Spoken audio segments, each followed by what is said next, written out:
Sir David Amess. I congratulate my honourable friend for Hertsmere on the way that he introduced this debate. I'm not Jewish, I'm Catholic, but I would be proud to have been born a Jew. And all of us, as I look around this chamber, who are post-war babies, cannot imagine the horrors that took place all those years ago. And it is for that very reason that we must never forget what happened. The 27th of January this year marks the 15 years since representatives from 46 governments met in Stockholm and signed a declaration committing to educate, remember and research the dreadful events of the Holocaust.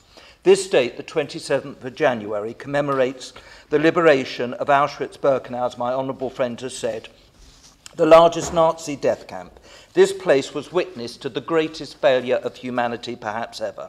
The Holocaust Memorial Day also commemorates other genocides which took place in the following decades after the Second World War. Again, as my honourable friend has said, it includes the genocide in Cambodia under the radical leader Pol Pot between 1975 and 1979, the genocide of the Tutsis in Rwanda in 1994, the genocide in Bosnia in 1995, and the ongoing genocide in Darfur.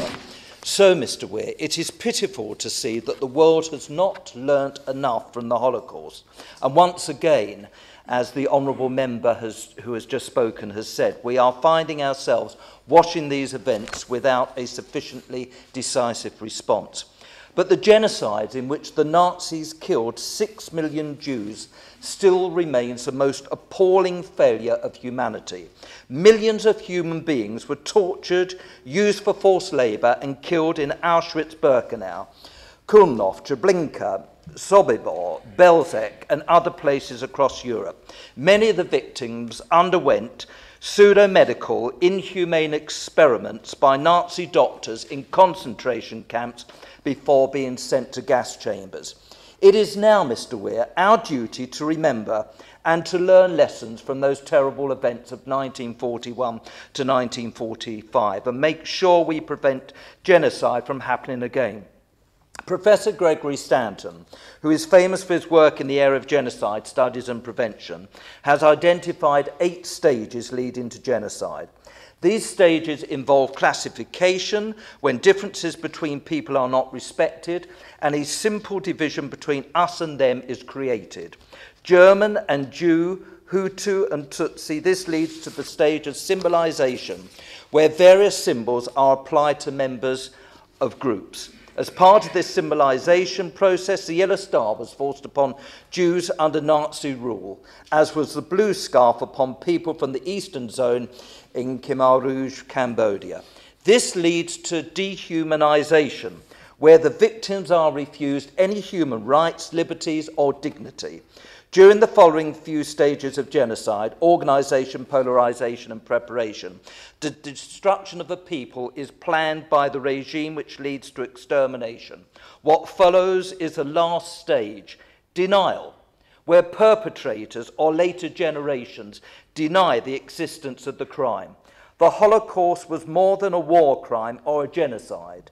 It undermined the foundation of our civilization, as it was carefully planned and executed by the authorities of Nazi Germany.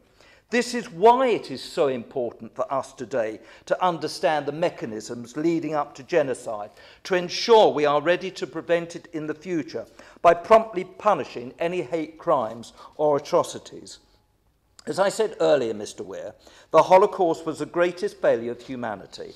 However, it was also a display of humanity at its finest. The Talmud teaches that he who saves a single life saves the world entire. It is important that we remember those who, under those dreadful circumstances of Nazi propaganda and callousness, put their own lives at risk to save others. Irina Sendler, a Polish nurse and social worker, smuggled some 2,500 Jewish children out of the Warsaw ghetto, providing them with false identity documents and safe housing. Oskar Schindler, a German industrialist, a member of the Nazi Party, is credited with saving the lives of 1,200 Jews during the Holocaust by employing them in his enamelware and ammunition factories. Raoul Wallenberg, a Swedish architect, businessman, diplomat and humanitarian, is recognised for saving tens of thousands of Jews in Nazi-occupied Hungary during the Second World War through his Schuttenpass device. This hero is especially, Mr. Weir, close to my heart, as I had campaigned for many years to have a statue erected in honour of Raoul Wallenberg, and I'm pleased that the statue was eventually installed at Great Cumberland Place in London and unveiled by Her Majesty the Queen and the President of Israel. Over 25,000 non-Jews were recognised as righteous among the nations by Yad Vashem. This speaks volumes about the good side of human nature. I'm happy, therefore. If my friend would allow, and I'm very grateful, I need to be somewhere else at 10 o'clock, so forgive the intervention. Before he leaves the triumph of the human spirit, would he also reflect on one of the memories all of us who have been to Auschwitz-Birkenau will carry with us? That is the number of young people from Israel carrying the Israeli flag, who go round, who sing songs, whose spirit has not been dampened by what has happened, but actually whose existence is a demonstration of the triumph of the human spirit over the evil that they're confronting. I absolutely do agree with my right honourable friend, and in what he has said, he gives us hope for the future. I'm happy to see many wonderful initiatives taking place in my constituency of Southend West to mark this occasion, including a Holocaust Memorial Day, tree planting in Cockethurst Park in Eastwood, organised by the wonderful Southend and Westcliff Hebrew congregation. As the Nobel Peace Prize winner, laureate Elie Wiesel, warned some years ago, to forget a Holocaust is to kill twice.